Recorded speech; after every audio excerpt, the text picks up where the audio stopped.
Hello guys, welcome back to my channel. Walaupun dah 2 bulan kot tak post, but anyways, please excuse myself. I want to show you I beli something. 1, 2, 3. Tadan! Yay! Finally, I dah lama nak ni. Finally dapat. Alhamdulillah. So, let's open this. Bismillahirrahmanirrahim. Betul ke? Kena buka kat sini. Oh ya.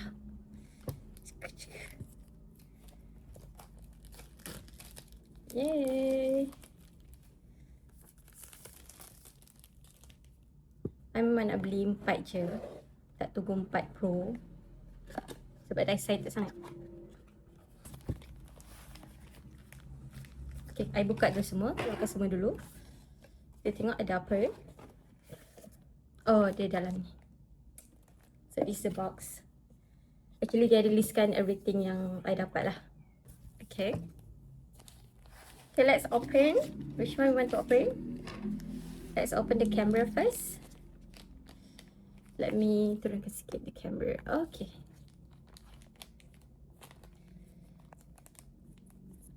I'm so excited. But tadi kat sana dah pegang lah. Macam dia dekat display tu kan.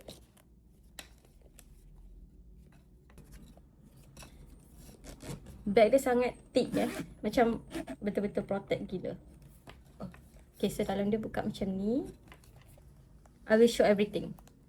Betul-betul macam 101. Dan-dan-dan. Here's the camera. So this is the camera. So let's open.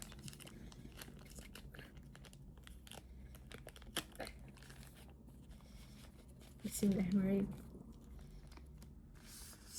Wah. Okay, then we have, oh, dia bagi lighting. Lighting dia lah. Later we will try everything. Kita akan try everything. And then this is my punya cover yang bulu-bulu tu. And then we have, what is this?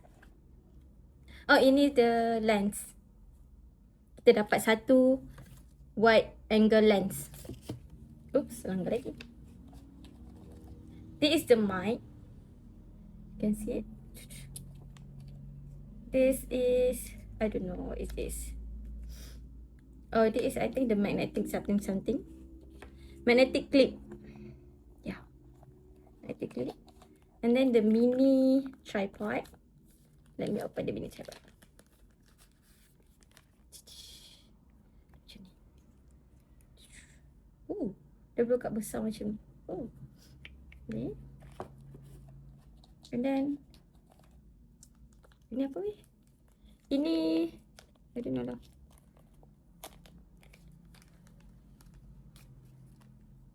I think the handle, something like that. Ada banyak lagi. And then the wires. All the USB, the cable, the charging cable and all. Okay, that's all. This is the carrying bag. And then, this is the pouch. Open the pouch.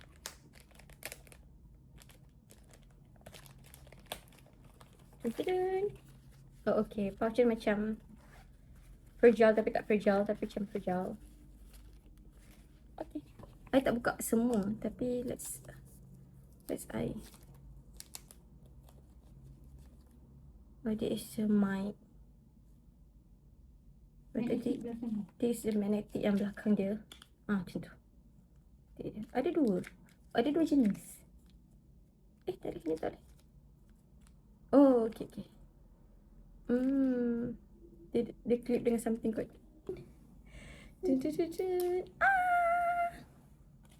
I'm so excited to use this. Apa lagi kena buka? Oh, ni. Oh, this lah. Ni dia punya gimbal. Apa dia tah? Yang dia lock tu. Untuk lock. Remove this. That's my anak buah, guys. Tapi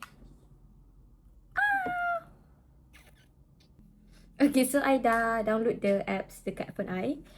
Dia keluar macam ni. So connect. Maybe. 9650. So dia activate.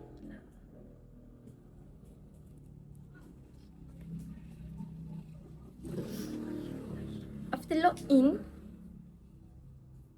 how to login? Dia kena sign out dulu. Register. Sekejap I nak kena sign in semua benda and I will... Oh, that is it. Panorama, ada foto, ada video, ada low light, slow motion, time lapse. Interesting. This is the natural light kalau I tutup I punya lampu. So far so good. I tak guna apa-apa setting lagi. Sebab I tak tahu. I kena explore dulu. Gitu. And I also dah pakai dia punya lighting. I dah connect to lighting dia. Oh, boleh tukar warna. Okay. Oh, dah ada 3 warna juga. 1, 2, 3. Dia ada windshield ni for the mic. Dia autofocus ke? Maybe autofocus. I don't know. Oh, dia autofocus. Okay, menarik. Dia dapat 2. Tapi satu warna kelabu, satu warna hitam. Siap. And right now, I record tanpa SD card. So, I guna dia punya internal punya storage. Ada 107 GB. And sekarang, I nak pakai dia punya wide lens yang dapat sekali dalam kereta combo lah. Actually, sekarang ada train tengah lalu. Tapi I'm not sure if the mic will catch the sound or not. We will see. So, this is the wide lens. Let me pakai it. 1, 2, 3. I don't know the beza or not. Let me open, buka balik. Oh. So, this is the screen without the wide lens. And then I pakai. So, nampak bigger a bit lah. Okay, nice. I also know ada lens lain yang kita boleh beli. Terus yang ada filter. Tapi, macam ni pun dah cantik. Oh, I also can learn about the Osmo Pocket 4 Beginner's Guide dekat apps ni. So, bagus. So, I need time to explore all these things. But yeah. I think berbala lah ambil kereta combo ni sebab banyak gila barang dapat. If ambil, kat sini pun dah tulis kereta combo. Sebab kalau ambil yang standard tu, dia macam dapat 4 atau 5 barang macam tu je. Dan ni dapat banyak gila. Ni dapat 15 barang. So, menarik. Thank you for watching. I'll see you on next vlog. Maybe dah start vlog pakai ni. We'll see. Bye-bye. Guys, another things. Dia boleh terus connect to the apps tu untuk record. Tengok kalau gerakkan ni. Dia terus automatic record lah. Cuba try record. Okay, satu je lah. Okay. We tekan dekat dia punya apps. Kat sini pun dia record. So yeah, it's automatic. It's so good lah. Okay. So right now kita nak try tengok filter lah. All the benda yang boleh guna through apps and dekat sini juga nak try setting. So yep.